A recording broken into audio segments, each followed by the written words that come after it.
Chapter 1. The game begins. He never thought I'd be the kind of person who gets blindsided.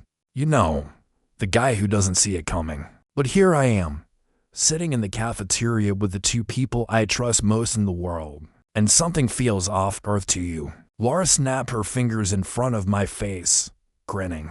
You're zoning out again. Sorry, I said, shaking my head. Just thinking about the history exam tomorrow. Ethan leaned back in his chair, tossing a French fry into his mouth. Dude, you're always overthinking. You'll ace it like you always do. Easy for you to say. I shot back. You probably haven't even opened the textbook. Why would I when I have you? He winked, and Lara laughed a little too hard, a little too long. I forced a smile. Maybe I was being paranoid. Lara and Ethan had always been like this, playful, teasing each other. We've been a trio since sophomore year. Lara was my girlfriend for 8 months now, and Ethan had been my best friend since middle school. It made sense that they'd be close to. Hey, babe, Lara said, leaning her head on my shoulder. What are you doing this weekend? Probably studying for SATs, I said. Why? Ethan and I were thinking of catching the new horror movie. You should come. Ethan and I, the phrase echoed in my head. Not we, not the three of us. Ethan and I, yeah. Man, Ethan added quickly. It'll be fun. You need a break anyway. I looked between them. Lara's smile was bright, almost too bright. Ethan's eyes darted away when I met his gaze. Sure, I said slowly. Sounds good. Perfect. Lara jumped up, grabbing her tray. I'll get us tickets. Come on, Ethan. Walk me to class. Ethan stood, hesitating for just a second. You coming? I'll catch up, I said. Need to finish this. They walked away together, and I watched them go. Lara said something I couldn't hear, and Ethan laughed, bumping his shoulder against hers. It was innocent, friendly, normal. So why did my stomach twist? That evening, I sat at my desk, trying to focus on my homework. My phone buzzed a text from Lara. Lara, miss you already. Smiled despite myself and typed back. Me, miss you too. Good night. Another buzz. This time from Ethan. Ethan, yo, you good? You seem quiet today. Me. Yeah, just tired. All good. Ethan, cool. Don't stress too much, man. You got this. I set my phone down and stared at the ceiling. Maybe I was overthinking. Lara loved me. Ethan was my brother from another mother. We were solid. But the doubt crept in anyway. Like a shadow I couldn't shake. The next day at school, I spotted them near the lockers before first period.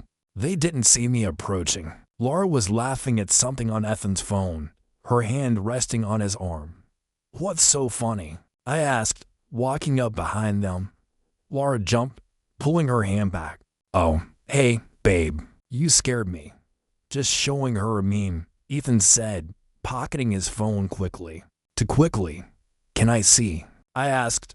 It's gone now, he said with a shrug. You know how the feed is, right? An awkward silence hung between us. Lara broke it first. So, tonight's still on, right? The movie. Yeah, I said. Wouldn't miss it. Great. She kissed my cheek and hurried off. See you guys later. Ethan and I stood there. Just the two of us. He cleared his throat. You okay, man? You've been acting weird, have I? Yeah. Like, I don't know. Distant. I wanted to ask him. I wanted to say, are you hiding something from me? But the word stuck in my throat. I'm fine, I said instead. Just a lot on my mind. All right, well, if you need to talk, I'm here. Thanks, Ethan. He patted my back and walked away, leaving me standing alone in the hallway. That night, the three of us sat in the movie theater. I was in the middle, Lara on my left, Ethan on my right. The movie was loud, filled with jump scares and screams, but I couldn't focus. Every time, Lara leaned over to whisper something to Ethan across me. Every time they shared a look I didn't understand, the knot in my chest tightened. Did you see that? Lara gasped, grabbing my arm during a particularly gruesome scene. Yeah, I muttered. Ethan laughed. You're so dramatic, Lara. Shut up. She shot back, but she was smiling. I glanced between them again. Maybe I was imagining things. Maybe I was being the paranoid boyfriend, the jealous best friend. But deep down, something told me I wasn't. When the movie ended and we walked out into the cool night air, Lara wrapped her arm around mine. "That was so good," she said. "We should do this more often." "Definitely." Ethan agreed. I nodded, forcing another smile. But inside, I knew something had changed. I just didn't know what yet, and I had no idea how bad it was about to get. Chapter 2. The text that changed everything. It happened 3 days later. I was at Lara's house, sprawled on her couch while she made popcorn in the kitchen.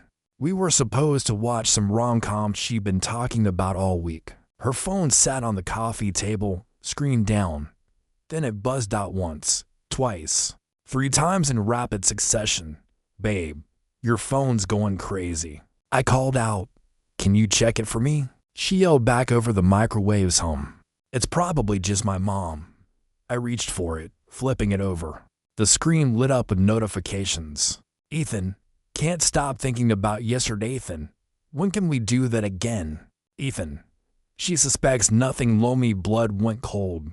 I stared at the words, reading them over and over, hoping I'd misunderstood. But there was no misunderstanding. The messages were right there, glowing accusingly in the dim light. My hands shook as I unlocked her phone. I knew her passcode, 0824, my birthday. She'd given it to me herself, said she had nothing to hide. I opened the conversation. The messages went back weeks.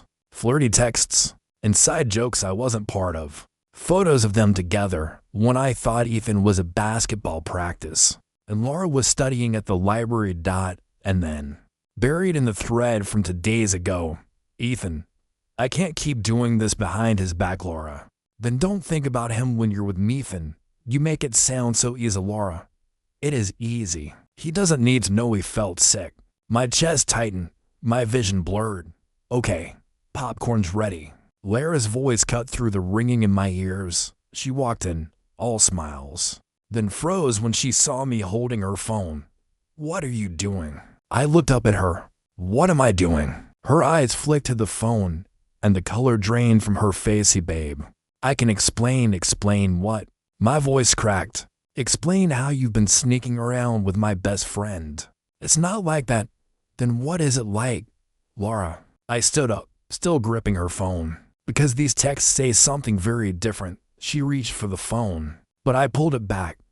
"Give it to me," she said, her voice sharper now. "No, you're overreacting."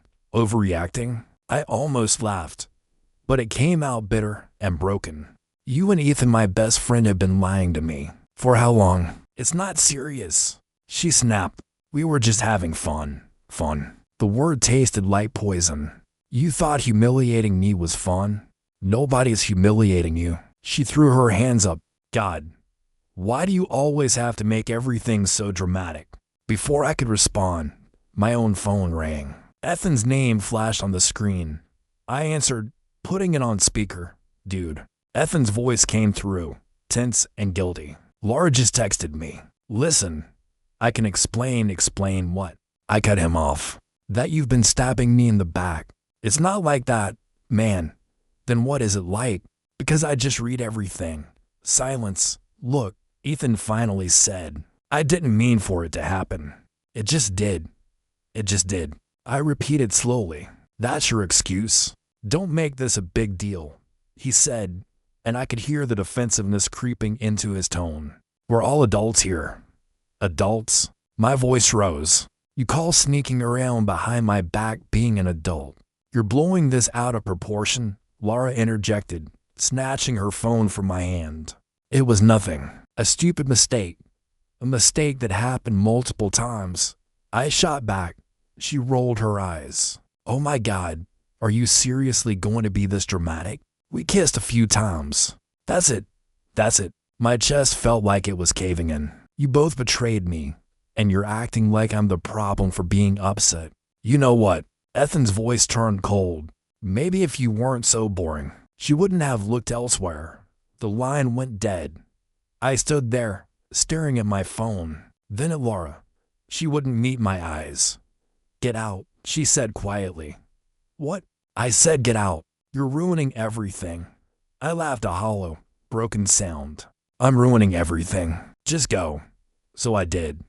I grabbed my jacket and walked out into the cold night, leaving behind the two people I thought I could trust. And as I walked home alone, one thought kept repeating in my mind. This can't be real. This can't be happening. But it was. Chapter 3.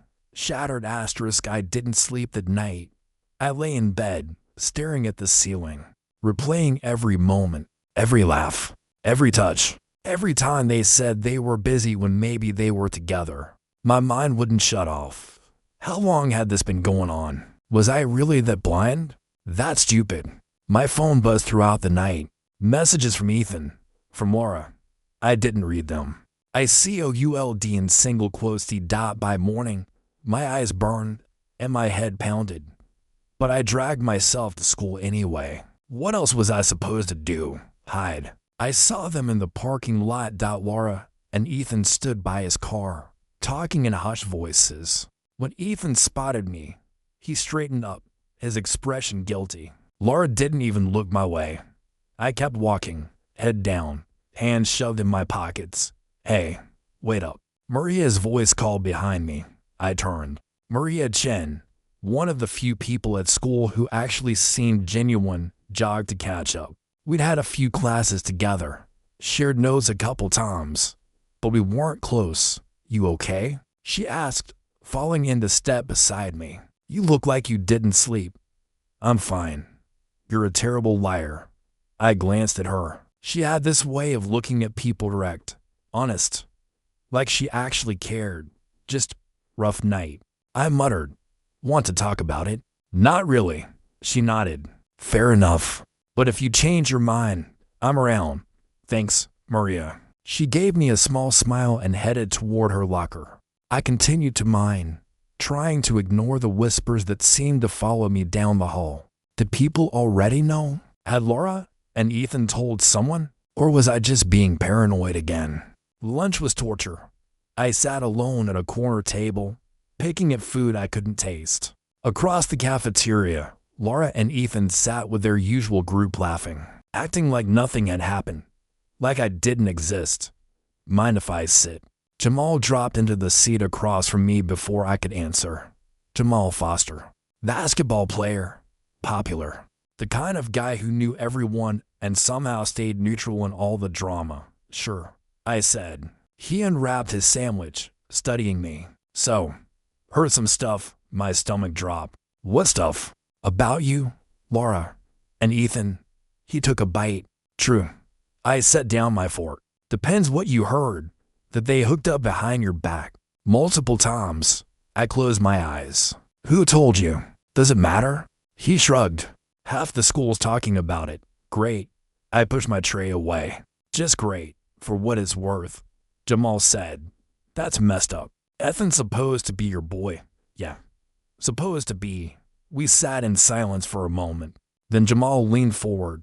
You gonna do something about it? Like what? I don't know. Fight him. Call them out. Something? I shook my head. What's the point? The point is you don't let people walk all over you, man. Before I could respond, I saw Ethan stand up from his table and head toward the bathroom. Something in me snapped. You know what? I stood abruptly. You're right. Oh, hold up. Jamal started, but I was already moving. I caught up with Ethan in the hallway outside the bathroom. It was empty, just the two of us. Ethan. He turned, and for a second, I saw something like regret flash across his face, but it disappeared just as quickly. What do you want? An explanation, I said, my voice tight. A real one. I already told you. You told me it just happened. That's not an explanation. He sighed, running a hand through his hair. Look, man, I'm sorry, okay? I didn't plan for this. Lara and I just clicked. I stepped closer. You knew how I felt about her. You knew, and you did it anyway. It's not my fault she wanted me instead of you. The words hit like a punch to the gut. Instead of me, I repeated slowly. Yeah. He crossed his arms. Maybe if you paid more attention to her instead of your textbooks, this wouldn't have happened. So this is my fault. I'm just saying, you can't blame me for being there when you weren't. My hands clenched into fists. I wanted to hit him. God, I wanted to so badly. But I couldn't move. We done here? Ethan asked, turning away. Yeah, I said quietly. We're done. He paused, looking back. What's that supposed to mean? It means we're not friends anymore. Don't talk to me. Don't look at me. We're done. For a moment, something flickered in his eyes, regret, maybe, or guilt. But then he shrugged. Whatever, man, your loss. He walked away, and I stood there, shaking. By the end of the day, I felt hollowed out. Maria found me by my locker. Heard you had words with Ethan, she said. News travels fast. Always does. She leaned against the locker next to mine. How are you holding up? I'm not. She was quiet for a moment. Then she said, you know what? Screw them. They're not worth your energy. Easy for you to say. You're right. It is easy for me to say, because I'm not the one hurting. She looked at me seriously. But I've seen this before. People like Lara and Ethan, they think they're untouchable. But karma's real, and it's coming. I wanted to believe her. I really did. But right now, all I felt was broken. Thanks, Maria. I said, anytime. She squeezed my shoulder. And hey, you're not alone. Remember that. As she walked away, I realized something. Maybe I didn't need Lara and Ethan. Maybe I just needed to find out who I was without them. Chapter 4. Rock bottom asterisk. The rumors spread like wildfire. By the end of the week, everyone knew. Lara and Ethan. Me. The fool who didn't see it coming. I heard whispers in the hallways, saw the pitying glances, felt the weight of 100 eyes on me wherever I went. Some people felt bad for me. Others thought it was hilarious. I stopped eating lunch in the cafeteria. I'd find empty classrooms or sit in my car, alone. It was easier the way. My grades started slipping.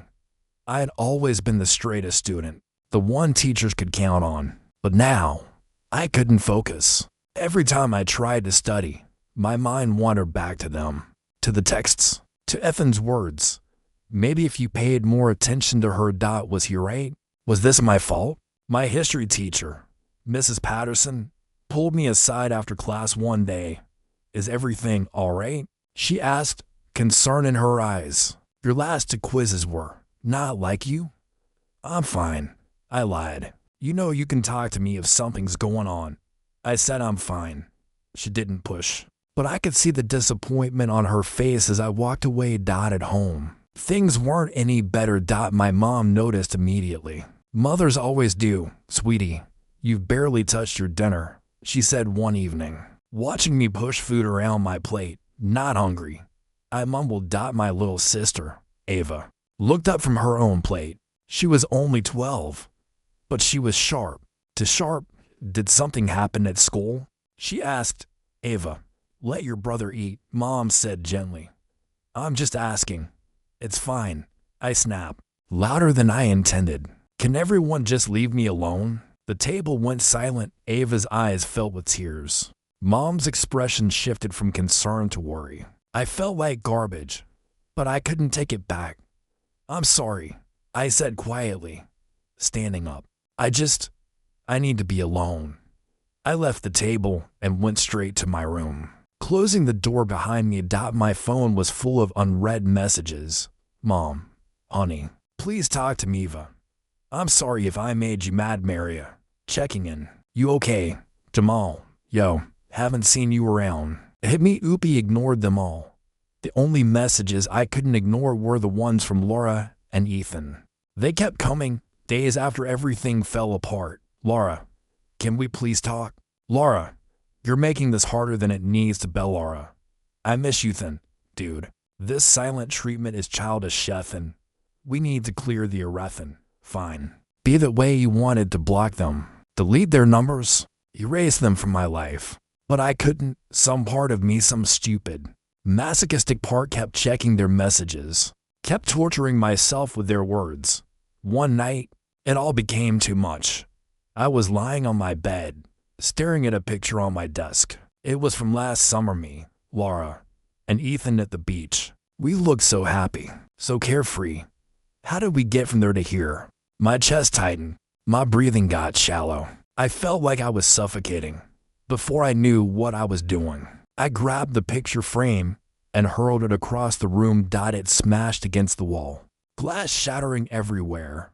I stared at the broken pieces scattered on my floor, the jagged shards, the torn photo, the splintered frame. Just like my life. What was that? Mom's voice called from downstairs. Nothing. I shouted back, my voice breaking. I'm fine. But I wasn't fine. I was so far from fine. I sank to the floor, my back against the bed, and buried my face in my hands. And for the first time since this nightmare began, I let myself cry. Not quiet tears. Not dignified sadness, ugly, gasping sobs that shook my entire body. I cried for the friendship I lost, for the relationship that was a lie, for the person I used to be before all of this, the one who trusted people, who believed in loyalty, who thought love was real. That person felt dead now. I don't know how long I sat there. Minutes. Hours. Time stopped meaning anything. Eventually, I heard a soft knock on my door. Go away, I said, my voice hoarse. It's me. Ava's small voice came through. I didn't respond. The door creaked open anyway. Ava peeked in, her eyes widening when she saw the broken glass. I told you to go away, I said weakly instead. She walked in and sat down beside me on the floor, careful to avoid the glass. You're sad, she said simply. Yeah. Is it because of your friends? I looked at her. How do you know about that? I heard Mom on the phone with Mrs. Chen, Maria's mom. She picked at her pajama sleeve. They hurt you, didn't they? I nodded, not trusting my voice. Ava leaned her head on my shoulder. They're stupid, she said. You're the best brother ever. If they can't see that, that's their problem. Something about her words so simple, so pure broke something inside me. But this time, it didn't hurt as much. Thanks, Ava, I whispered. I love you, she said. I love you too. We sat there in the darkness, surrounded by broken glass and broken dreams. But somehow, with my little sister beside me, the world felt a little less heavy. Maybe I'd hit rock bottom. But at least I wasn't alone. Chapter 5. A spark in the dark. Asterisk. 2 weeks passed in a blur. I went through the motions: school, home, sleep, repeat. I stopped checking Lara and Ethan's messages. I stopped caring what people whispered about me in the halls. I was numb. And honestly, numb felt better than broken. But Maria wouldn't let me stay that way. She showed up at my house on a Saturday morning, unannounced. When I opened the door, she stood there with 2 coffee cups and a determined look on her face. Get dressed, she said. What? You heard me. Get dressed. We're going out, Maria. I'm not really in the mood. I don't care. She pushed past me into the house. You've been hiding for weeks. It ends today. My mom appeared in the hallway, smiling. Oh, Maria. How nice to see you.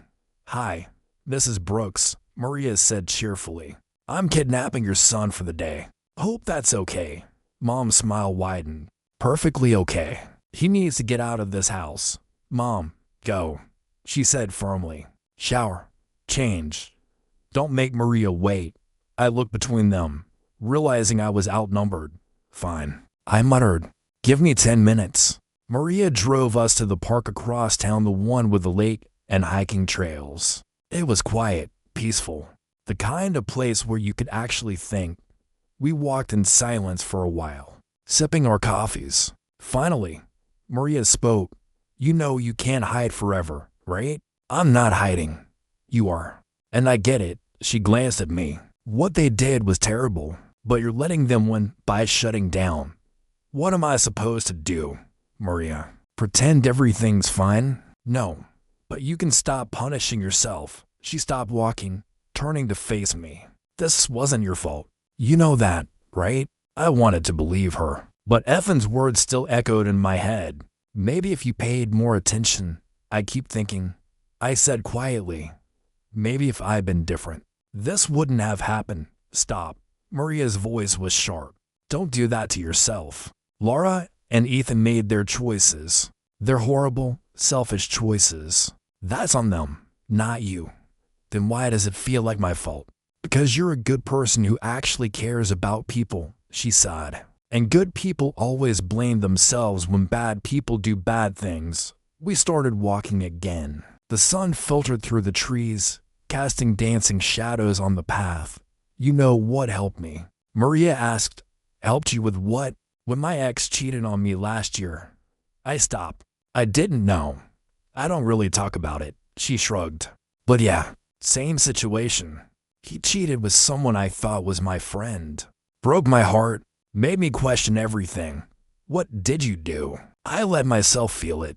The anger, the sadness, all of it. She looked at me. But then I decided they didn't get to take anything else from me. Not my happiness. Not my future. Nothing. How? I found things that made me feel like myself again. I joined the debate team. Started painting. Spent time with people who actually cared about me. She smiled. And slowly, I remembered who I was before him. I thought about that. Who was I before Lara and Ethan? I'd spent so much time being part of a trio that I'd forgotten what it was like to just be me. I don't even know where to start. I admitted, then start small. Maria pulled an envelope from her jacket pocket. Here. What's this? Just open it. Inside was a handwritten letter on lined paper. I unfolded it. You are stronger than you think, braver than you feel, and worth so much more than they ever deserved. Don't let their betrayal define you. Let your comeback do that instead. Maria, my throat tightened. I thought you might need a reminder, she said softly. Maria, thank you. You're welcome.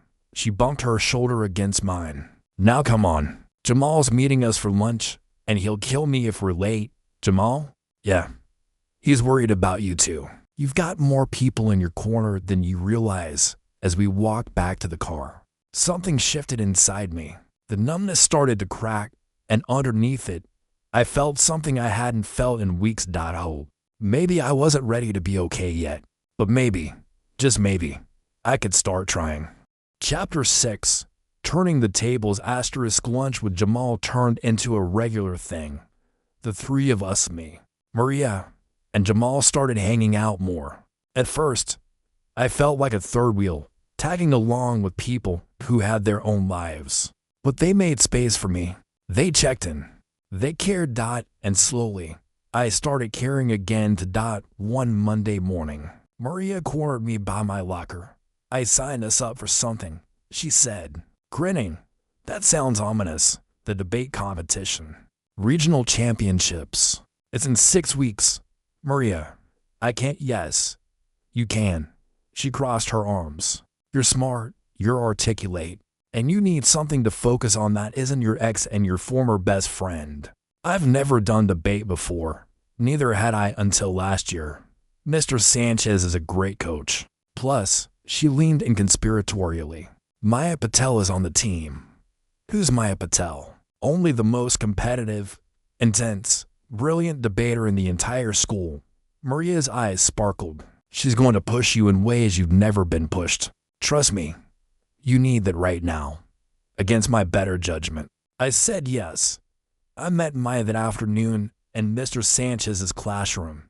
She sat at a desk near the window, surrounded by note cards and highlighters, her dark hair pulled back in a ponytail. When I walked in, she looked up, assessing me with sharp brown eyes. You're the new recruit, she said. Not a question. A statement, UH. Yeah, I know who you are. She turned back to her notes. Maria's friend, the one who got cheated on. My face burned. Great. So everyone really does know. Small school. Big mouths. She didn't look up. You any good at arguing? I guess. That's not a yes. Now she looked at me. One eyebrow raised. Debate isn't about guessing. It's about knowing. Facts, logic, rhetoric. You think you can handle that? I can try. Trying isn't good enough. She stood, gathering her materials. But lucky for you, I don't lose. So if you're on my team, I'll make sure you don't either. Mr. Sanchez entered then. A tall man with kind eyes and a perpetual coffee stain on his tie. Ah, you must be our new member. He shook my hand warmly. Maria speaks highly of you. Welcome to the team.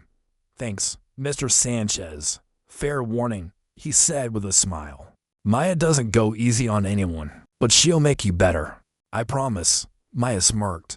Let's see if he can keep up. The next few weeks were intense. Maya drilled me relentlessly. She'd throw arguments at me, tear apart my rebuttals, force me to think faster, speak clearer, defend harder. Weak, she'd say when I stumbled. Again, your evidence is outdated. Find something better. You're letting emotion cloud your logic. Cut it out. She was harsh, unforgiving, and exactly what I needed. Because when I was debating, I wasn't thinking about Lara or Ethan.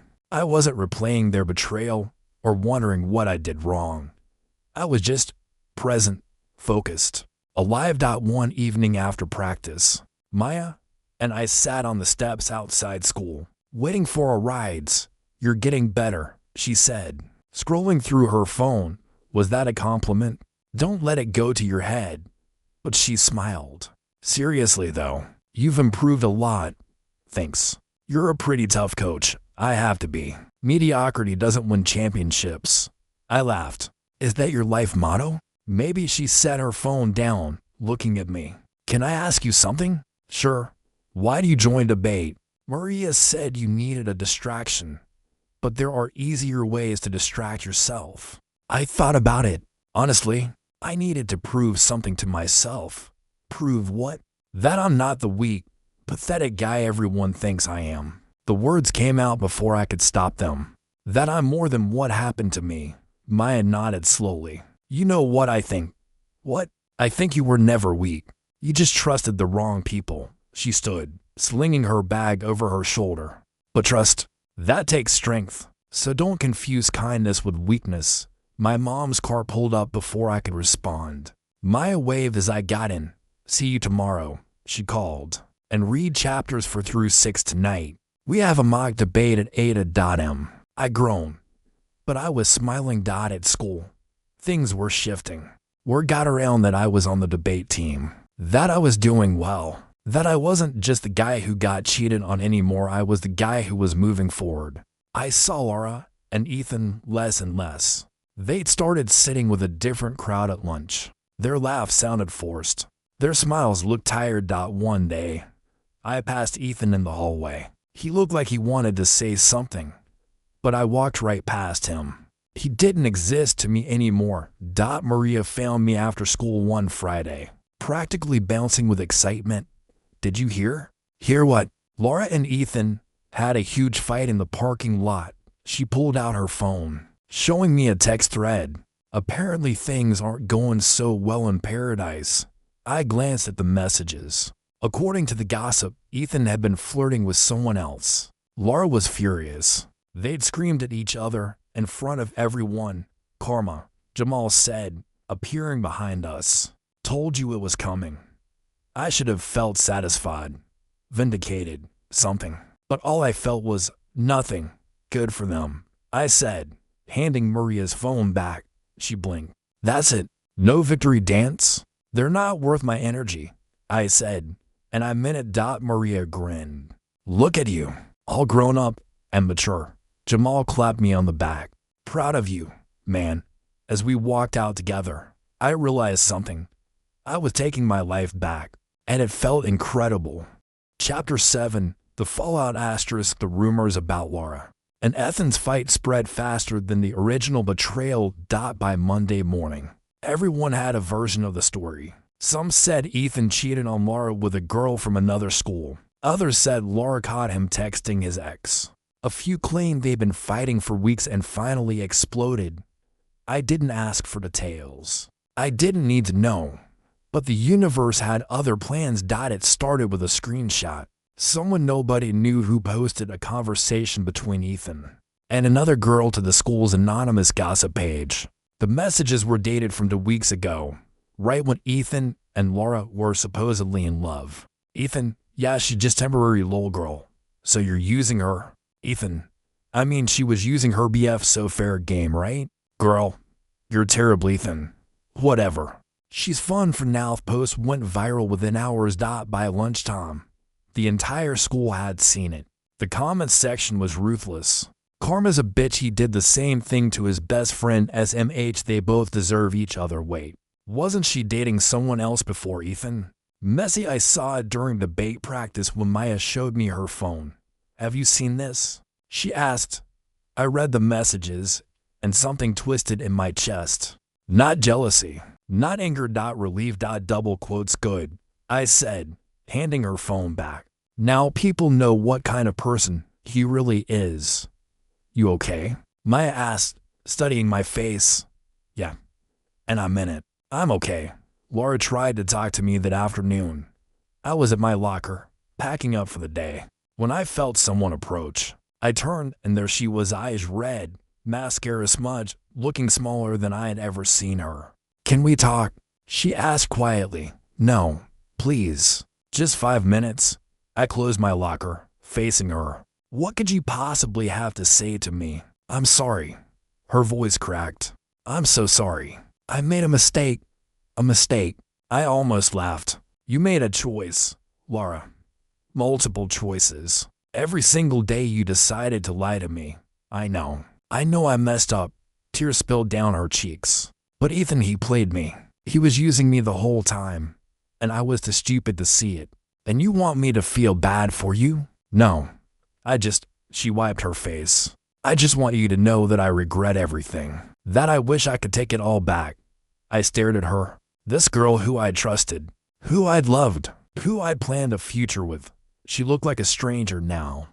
You know what the sad part is? I said, I would have forgiven you. If you'd been honest from the start, if you just told me you weren't happy, I would have let you go. But you didn't. You chose to humiliate me instead. I never wanted to hurt you, but you did. My voice stayed calm. And now you have to live with that. So that's it. We can't even be friends. Friends. The word tasted bitter. Lara, friends don't do what you did. You and Ethan destroyed something I'll never get back, my ability to trust people completely. She opened her mouth, then closed it. Fresh tears fell. I hope someday you can forgive me. She whispered. Maybe someday, I said, but not today. I walked away, leaving her standing there alone. That evening, Jamal called me. Double quote show. You at home? Yeah. Why? Check Ethan's Instagram. I opened the app, navigating to his profile. His latest post was a long caption, no photo, just text. Made some mistakes. Hurt people I care about. Lost a brother over stupid decisions. If I could go back, I'd do everything different. Sorry to everyone I let down. The comments were mixed. Some people supported him. Others tore him apart. He's trying to save face, Jamal said. Don't fall for it. I'm not, I replied. He had his chance to apologize. He chose to call me boring instead. Facts. I could hear Jamal smiling. You good though? Yeah. Actually, I am. Proud of you, man. You handled this like a boss. After we hung up, I sat on my bed, thinking about everything that had happened. 2 months ago, my world fell apart. I lost my girlfriend and my best friend in one night. I thought I'd never recover. But here I was, stronger, smarter, surrounded by real friends. Maria texted me. Dinner tomorrow? Maya wants to come to. He smiled and replied. Sounds good. Downstairs, I heard Ava practicing piano. Mom was cooking something that smelled amazing. Through my window, I could see the sun setting, painting the sky orange and pink. My life wasn't perfect. I still had bad days. I still thought about what happened sometimes. But I was healing. And Lara and Ethan, they were drowning in the consequences of their choices. I didn't need to do anything. Karma was handling it just fine. Chapter 8. Regret and Karma. 3 weeks before graduation. Everything came full circle. The debate competition was behind us. We placed second. And Maya was already planning our strategy for nationals next year. Life felt good, normal, like I'd finally stepped out of the shadow that Lara and Ethan had cast over me. Then Ethan got suspended. I heard about it from Jamal during lunch. Dude got into a fight with Marcus Webb, Jamal said, shaking his head. Apparently Marcus made a joke about Lara, and Ethan lost it. Threw the first punch. Broke Marcus's nose. Is he okay? I asked. Marcus, yeah, he's fine. But Ethan? Man's looking at a 2-week suspension right before finals. Jamal bit into his sandwich. College scouts heard about it too. His basketball scholarship's in jeopardy. Maria leaned forward. Karma really doesn't play, does it? Guess not, I said quietly. Part of me is small. Petty part felt satisfied. But mostly, I just felt sad. Sad that it had come to this. Sad that the guy I'd called my best friend had fallen so far. Lara's situation wasn't much better. According to the gossip mill, she'd been struggling. Her grades tanked. She stopped hanging out with her old friend group. Most of them had sided with me, or just didn't want the drama. She ate lunch alone now, usually in her car. I saw her once, sitting by herself in the library, staring blankly at a textbook. She looked exhausted, lost. When she noticed me watching, she quickly looked away. I didn't approach her. What would I even say? The text came on a Wednesday night. I was doing homework when my phone lit up with a message from an unknown number. But I recognized the words immediately. Unknown. I know you probably deleted my number. I don't blame you. I just need to say this, and then I'll leave you alone forever. Unknown. I can't sleep. I can't eat. I can't stop thinking about what I did to you. Every time I close my eyes, I see your face that night. The way you looked at me, like I was a stranger. Unknown. Maybe I am a stranger. Maybe I always was. Because the girl who hurt you isn't someone I recognize anymore. Unknown. Ethan and I are done. We've been done. Whatever we had was built on lies and betrayal, and it crumbled just as fast. Everyone hates us. Everyone talks about us. And I deserve all of it. Unknown. But you didn't deserve what we did to you. You deserved better. You deserved honesty and loyalty and love. Real love. Not whatever selfish game I was playing. Unknown. I'm not asking for forgiveness. I know I don't deserve that. I just wanted you to know that I'm sorry. Truly, deeply sorry. And I hope wherever life takes you, you find someone who treats you the way I should have. Unknown. Goodbye. I read the messages 3 times. My first instinct was to delete them, to block the number and never think about it again. But I DID in single quotes D. Instead. I saved the number under Lara and closed my phone. The weekend, I went to the river with my family, mom, Ava, and even my dad, who'd driven up from his new place in the city.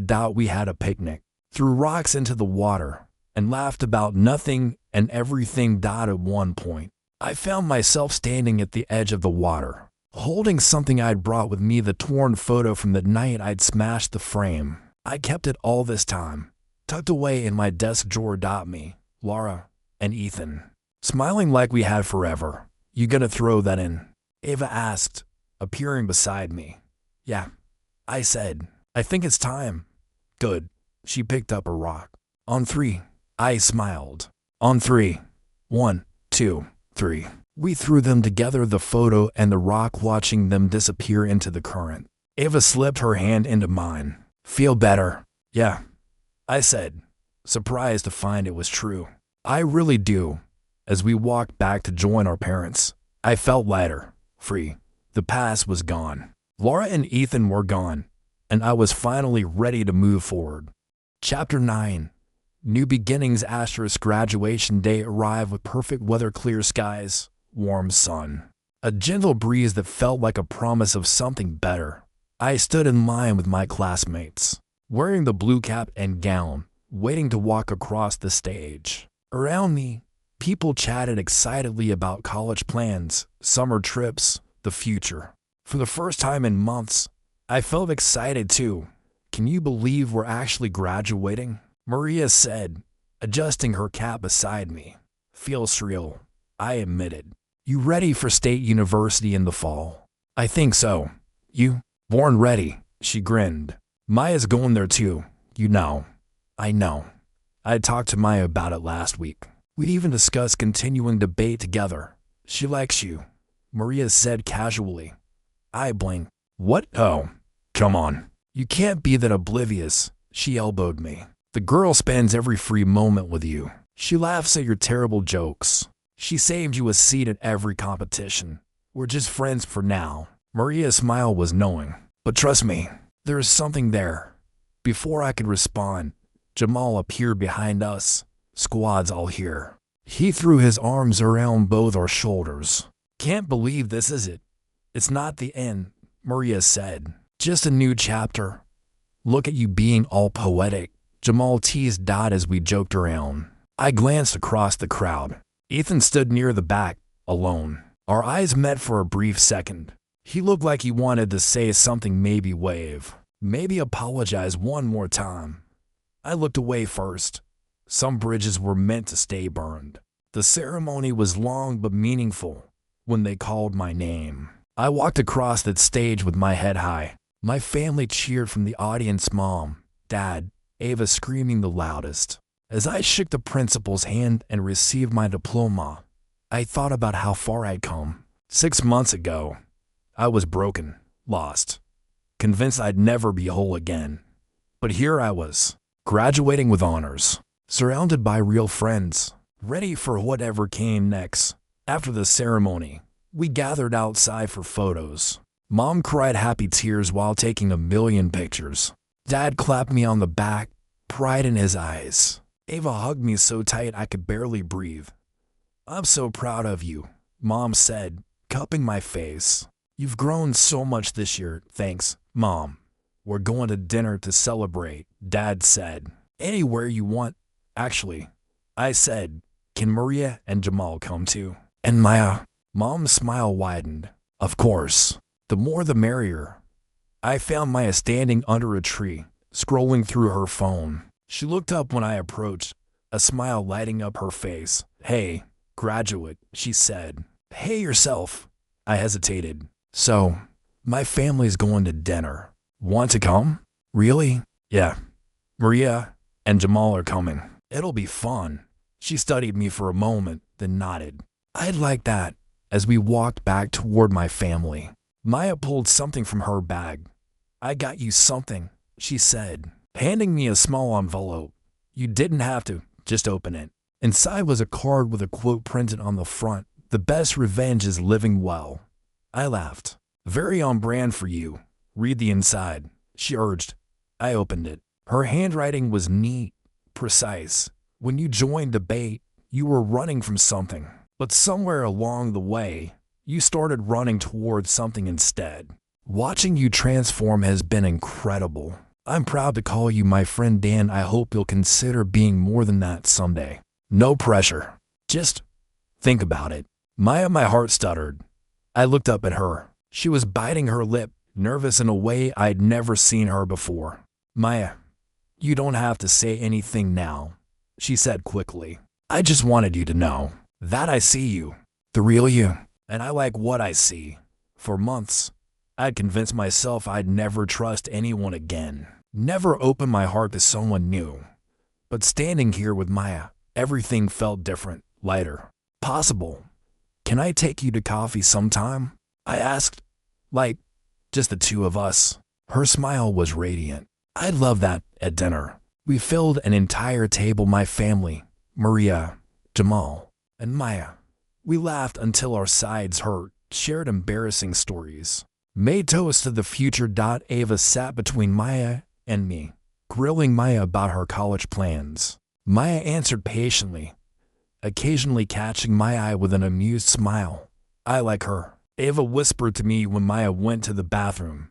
Yeah, I said, watching Maya laugh with Maria across the room. Me too. Later that night, I stood on my porch, looking up at the stars. My phone buzzed. A text from Maya. Maya, thanks for tonight. Your family is amazing. You're amazing too. By the way, I smiled, typing back. Me. Thanks for giving me a chance. See you next week for coffee. Maya. It's a date. A date. The word didn't scare me anymore. Behind me, the door opened. Mom stepped out, wrapping a cardigan around herself. You okay, honey? Yeah. Mom, I'm in it. I'm really okay. She kissed my forehead. Good. You deserve to be happy. As she went back inside, I took one last look at the night sky. Somewhere out there, Lara and Ethan were dealing with their own consequences, their own regrets. But that wasn't my story anymore. My story was just beginning. And for the first time in a long time, I couldn't wait to see what happened next.